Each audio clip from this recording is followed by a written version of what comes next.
영하 70도까지 내려가고요. 진공에 가까운 기압의 극한 환경이라고 보시면 됩니다. 저희가 이번에 22km 고도까지 올라갔는데요. 그 기록을 저희 비행기가 갱신하게 돼서 기뻤고요. 더군다나 국산 최첨단 배터리로 그 기록을 세울 수 있어서 실제 공장에서 리튬이온 전지가 이제 생산되는 라인을 직접 두 눈으로 보는 게 제 꿈입니다.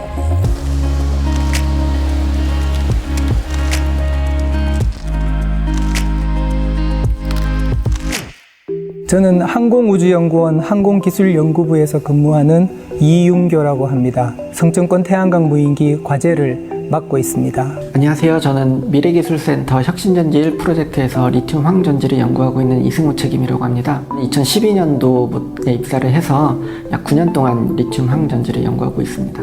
구름이 없는 성층권에서 오랫동안 머물면서 지상 감시, 기상 관측, 통신 중계 임무를 수행하는 무인기입니다. 비행기는 날개 길이가 20m입니다. 그런데 무게는 66kg밖에 되지 않습니다. 높이까지 올라가기 위해서는 비행기가 크고 가벼워야 유리합니다. 점점 더 크고 점점 더 가벼운 비행기를 만드는 것이 성층권 태양광 무인기의 성공 비결입니다.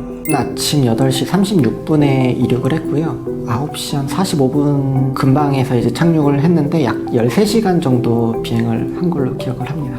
성층권이라고 말하는 그 영역에서는 거의 6시간, 7시간 정도를 높은 고도로 이제 날았습니다. 성층권이라 함은 영하 70도까지 내려가고요. 그때의 기압은 약 25분의 1 기압으로 진공에 가까운 기압의 극한 환경이라고 보시면 됩니다.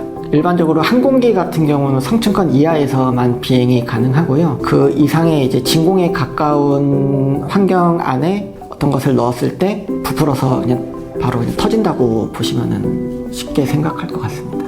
저희가 이번에 22km 고도까지 올라갔는데요. 그 전까지 세계 최고 고도 기록이 21.5km였습니다. 그 기록을 저희 비행기가 갱신하게 돼서 기뻤고요. 더군다나 국산 최첨단 배터리로 그 기록을 세울 수 있어서 더 의미가 깊었습니다.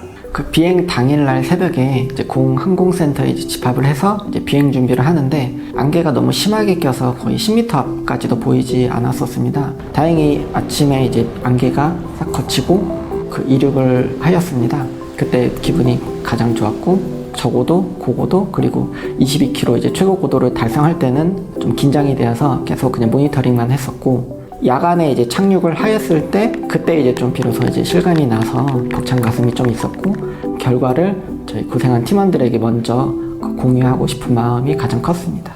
낮에는 태양 전지에서 에너지를 만들고 그걸로 비행을 하고 남는 것은 배터리에 저장을 합니다. 밤에는 태양 에너지가 없기 때문에 낮에 저장된 배터리로 밤엔 비행을 하고요. 다음날 해가 뜨면 다시 태양 전지에서 에너지를 생산해서 비행하면서 충전을 하는 그런 사이클을 반복하는 비행을 합니다. 고고도에서는 영하 70도가 되는 혹독한 환경입니다.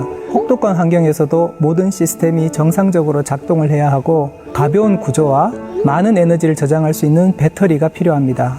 리튬 황전지 같은 경우는 이제 가벼운 소재들로 이제 구성이 되어 있고 리튬 이온 전지에 비해서 약 8배에서 10배 정도 이제 높은 이론 용량을 가지고 있습니다. 가벼우면서 높은 에너지를 저장할 수 있는 것이 이제 리튬 황전지라고 이제 생각을 하고 있고요. 특히 하늘을 나는 이제 비행기 같은 경우는 고도를 유지하거나 아니면 높은 곳을 이제 올라가기 위해서는 이제 양력이 필요한데 그런 부분에서는 리튬 황전지의 장점이 더 많기 때문에 이 성층권 무인기에도 적용을 해보았다고 생각합니다.